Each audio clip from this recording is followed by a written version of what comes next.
Hello, my name is Dean Banerjee, and today we're going to be talking about the Platinum Sim tool. The Platinum Sim tool is actually part of several design and development tools from TI. We have a clock tree architect, which is good for selecting which parts are appropriate, finding out how to set up your clock tree and get a high level idea of the performance you might get from that. The TIX Pro tool is focused on getting the registers programmed and the device specific details of the part. Finally, the Platinum Sim tool focuses in on the loop filter design and the spurs and the phase noise and the aspects of the simulation and behaviors of that part. So the concept of the Platinum Sim is to bring theoretical PLL concepts to life. It does part selection, frequency setup, filter design, phase noise, spurs, lock time, and Bode plot. The simulations are based on mathematical models that are augmented with actual lab measurements. This means that we have theoretical concepts, but we have indexes that we can tweak based on measured data. So when some measurement doesn't match a simulation, we can tweak the model so that they match this measured data more accurately. It's got feature levels of simple, intermediate, advanced, and this allows you to see either small amounts of detail or all kinds of detail of everything you wanted to know, and maybe things you probably never cared to know, but it gives you the most possible detail. It's got a help guide and question marks you can click to get more help and tool. So let's go ahead and get started with the Platinum Sim tool. Let's talk about some of those ideas in the main overview slide. So the Platinum Sim tool, we have this main diagram set up where you can enter the frequencies and the loop filter. We have a screen here to select device with different criteria. We have a filter designer here. We have a phase noise tab, a spurs tab, a lock time tab, and a Bode plot tab. You notice there are different features levels. So if I go to the phase noise tab, I have a simple, intermediate, and advanced. So if you choose a simple one, it's going to put default values for the things it doesn't show. And you can see it does the same thing for other design tabs as well. In terms of the help, it's really important to realize that all these question marks can be clicked for context-sensitive help. It actually looks at the fraction, it looks at the settings, and it gives context-sensitive help based on your settings and whatever feature level you're at. And also, in terms of the help, there is a user's guide, which is actually quite comprehensive, that gives all the details that I don't have time to explain, but it's quite a comprehensive document. Let's talk about selecting a device. This can be done based on the frequency or the slider bars, which include the current, PLL figure merit, VCO figure merit, and package. You can look at the device type, the features, and once you have chosen the device, you can also select and configure which PLL and VCO you want to use. The Select Device tab allows one to choose the device easily. It can be done in many ways. For instance, you can type a frequency, and then it will show you all the devices that choose that based on the frequency. If you go to higher levels here, we can also narrow this based on current, PLL figure merit, VCO figure merit, and package size. We can also choose it based perhaps on the device type, or suppose I want a specific feature, like so. This is how it can do it, and of course you can clear filters. So let's suppose we go ahead and we type in something and we choose a device. Let's pick, say, LMX2820. You'll notice it will actually pick the PLL and VCO core that it feels like it does, and then it will load the device in. Platinum Sim allows you to load and save files, export the files to Excel, and interact with TIX Pro. So I'm going to demonstrate this now with a program. Platinum Sim has the ability to interact with Texas Instruments TIX Pro software for many of the devices, but not all. So in order to do this, you'd set the TIX Pro software up in the configuration that you want, as you'd like it to do. And again, TIX Pro is the software we use to program our evaluation boards and get programming information and such things like this. So then we set it up. Let's change, say, the modulator order to, say, third order. And then what you do is go File and Save. And then let's give this a name. Let's call it Test Demo. So it's going to save a TCS file. This is actually what TIX Pro uses to save files. But we're going to save it in that same file. Then what we're going to do is we're going to go over to Platinum Sim, pull that over. I'm going to open it up. And you'll notice that I have the LMX2594 as the device selected. So it's not the same device. The other device is 2820. And we're going to load this file here. And here you go. We've got the correct modulator order and fraction set up for me. So that's one of the features there. It has the Excel export feature, which allows you to export a single trace, or you can export the entire simulation to Excel. So when you do this, you export it to Excel. It's over on here. We can see that we get all the simulation: loop filter, Bode plot, phase, noise, spurs, lock time, and so on. So that's the Excel export feature of it. It also has the ability to load and save a device, just like you would expect. So for this, I'm actually going to load in a specific device here, this user guide example. So this is actually the example that we use in the instructions. So I'm going to use this as my example in the video so it makes it easier to follow along. So then we can load it up like so. The main diagram allows the entering and calculation of frequencies. This can be impacted by the menu options. The dividers in this are mathematical extractions, so sometimes when it says divide by 8, it could be several divides cascaded, not just a single divide, but it's mathematical extractions that we need to use for the simulation. It updates the parameters such as VCO gain, phase noise, and so on based on the frequencies here. It has lots of other settings as well, so let's go take a look at that. The main diagram gives the setup information that's used for all the simulations. It's in the upper left-hand corner. In fact, let's go resize some of these boxes to make it look a little bit more visual here. So if you enter in something that's illegal, it's going to give you warnings that that's not legal, or you can see it can give you feedback when something is needed to be changed or modified, or just some warning and feedback for you. You can go to all these boxes, including the combo boxes, and you can put any value you want. And you can see the output dynamically changes when you update these things as well. You can see if I change the VCO frequency, it will change the VCO gain as well. In fact, if I go here, that was an illegal frequency, but let's suppose I pick something that's legal, like 11,000. Notice that the VCO chord changes as well. So it updates all this simulation information there. You can dynamically change things. You can say, what's the effect? The randomization is like dithering. You can see the effect it has here.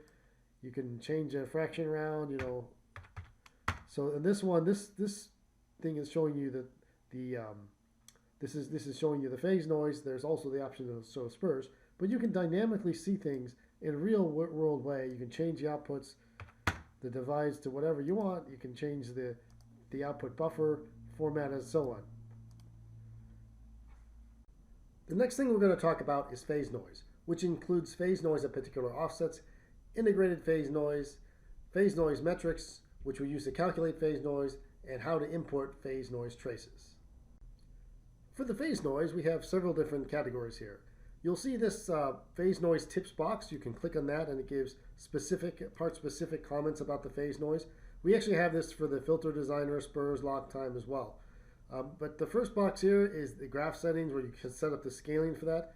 You can load a comparison trace. So the idea of comparison trace is you download the phase noise from the instrument and you can upload that and compare it to your simulated results. You can calculate the phase noise at various offsets. You can change the offsets if you want to.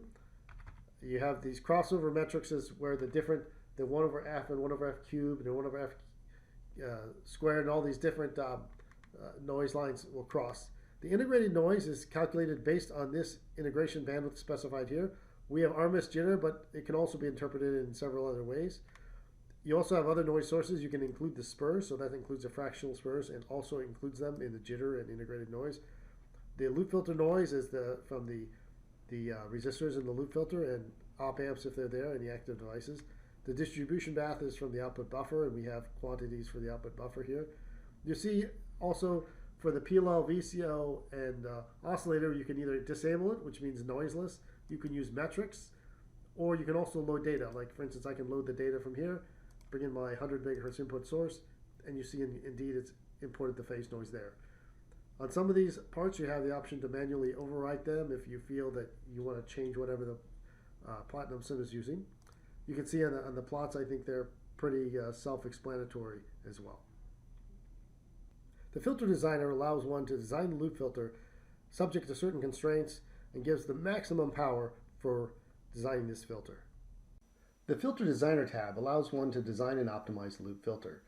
In the top here, you can change the simulation shown. So the default is phase noise, but you can change it to spurs or lock time or Bode plot. The filter architecture, you can choose the order of the filter, and you'll see it change over here on the left.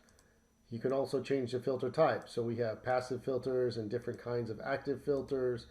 We have some theoretical concepts like the brick wall filter, which are good for diagnostic types of purposes. Here we see the filter parameters where you can enter in the parameter, and you can also see the auto box where it automatically chooses something it thinks is an educated guess. It's not exactly on target every time, but it's close. And the strategy it can do for balance for spurs or optimize. So it will choose this auto parameter box based on this auto parameter strategy. You can simply push the button and you can get a loop filter this way. You can take this one, you can use the slider bars or so. And you'll notice here on the right here, it's showing you the different parameters. Like if you want to say what's the effect of gamma, you can see not only in the main plot, but you can also see on these parameters as well. You also might notice that this loop filter, the actual, is not always the same as the achieved. This is because the round off values from this rounding of the components, that's one thing, and also this higher order capacitor. So this constraint means make sure that the capacitor next to the VCO is at least 1500 picofarad.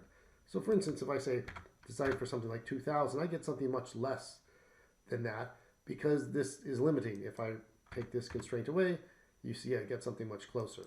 So I'm going to put this back to something closer to that we had in the beginning. So it was around 440 and something closer to 50, and then this was 7, and this was closer to 3. So this was the original filter close to what we had in the beginning.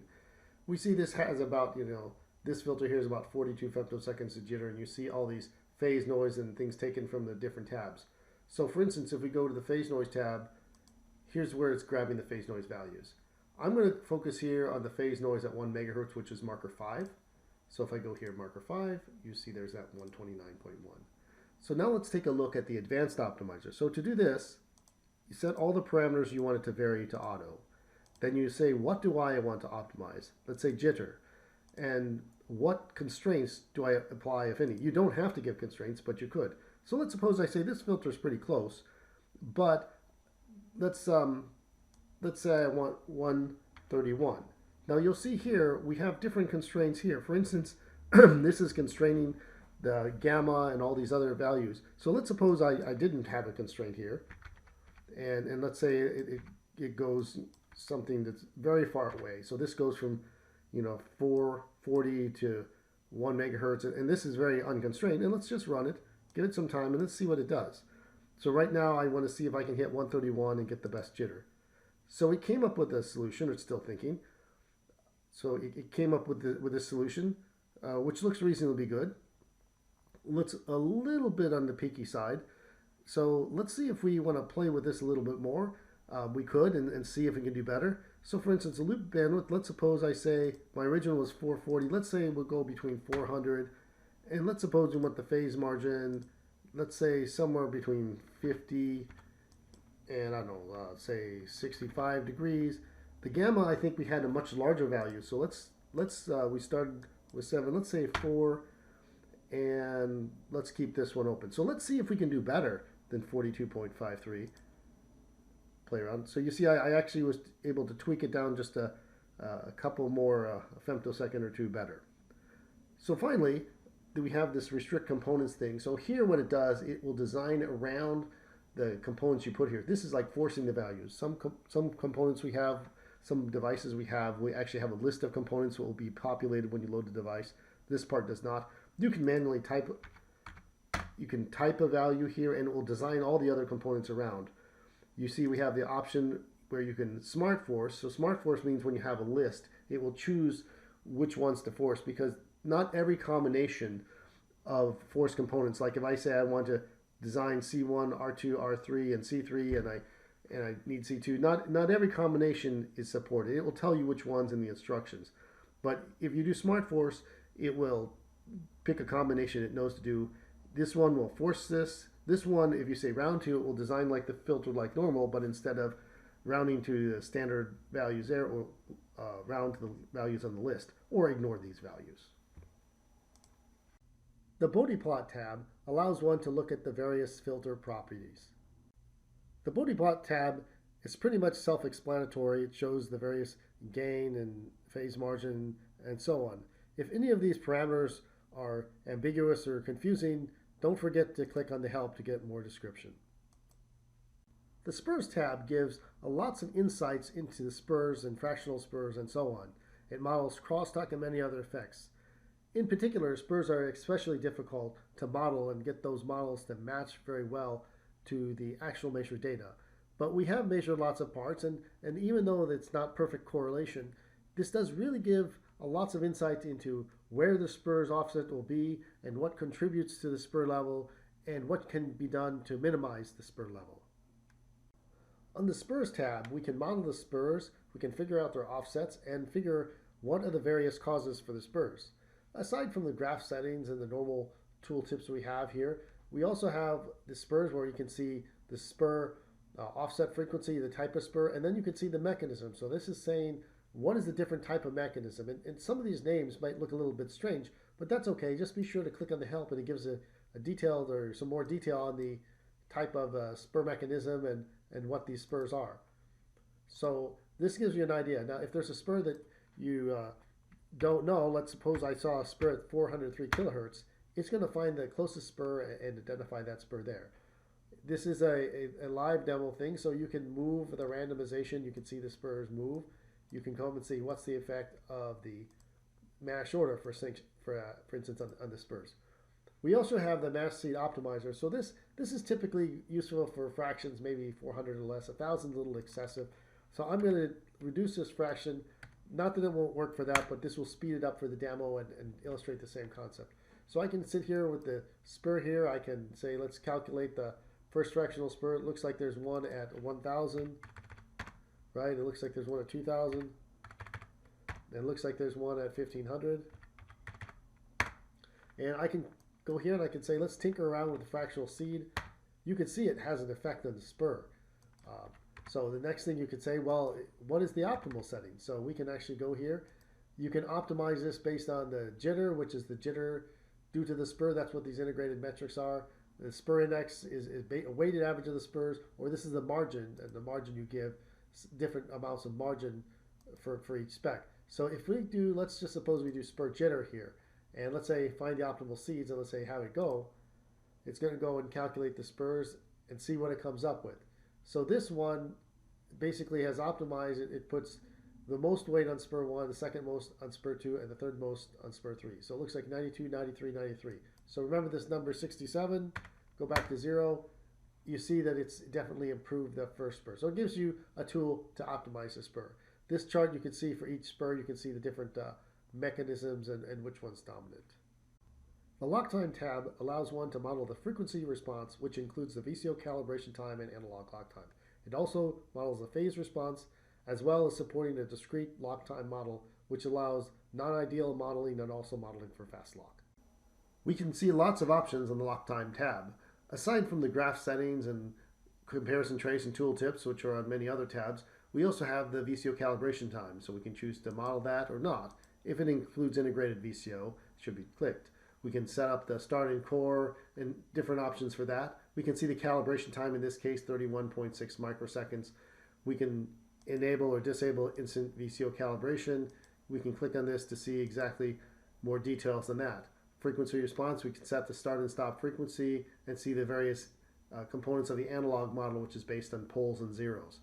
We see the phase response as well. We can model a phase disturbance and see the analog lock time to phase as well. Aside from the analog model, we have a discrete model. So the discrete model, we can just run it here and click the button to model this.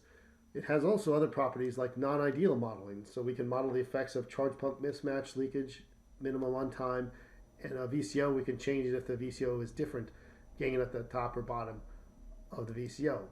For the fast lock, this is not always supported in all parts directly, but there's always the ability to switch in resistors or other components or higher gain, and this is what this is trying to model. Some parts of TI actually have timeout counters. The LMX 2820 does not actually have a timeout counter, but you can still model the effects of this.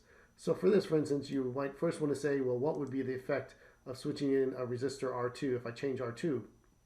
So I click optimize, it will say, hey, 0.33, we can model this, right? And then we could say, let's give it some kind of a theoretical timeout, say 20 microseconds. The glitch, typically there's a glitch when you disable this. So let's just say 10 kilohertz, but this is something you would measure in there. And I'm going to take out the VCO calibration time just to make it more obvious to show what this is doing. And we can see that this is the effect here with the fast lock here. So we can also do an optimization for the timeout counter. So if we do this, it says maybe 15.5 is an optimal timeout count. You know, if I click the discrete lock time, it will actually optimize this more, accounting for the cycle slipping. You know, if we are able to increase the charge pump gain, for instance, we can do this as well and try this again, and we can see it can shorten the lock time as well.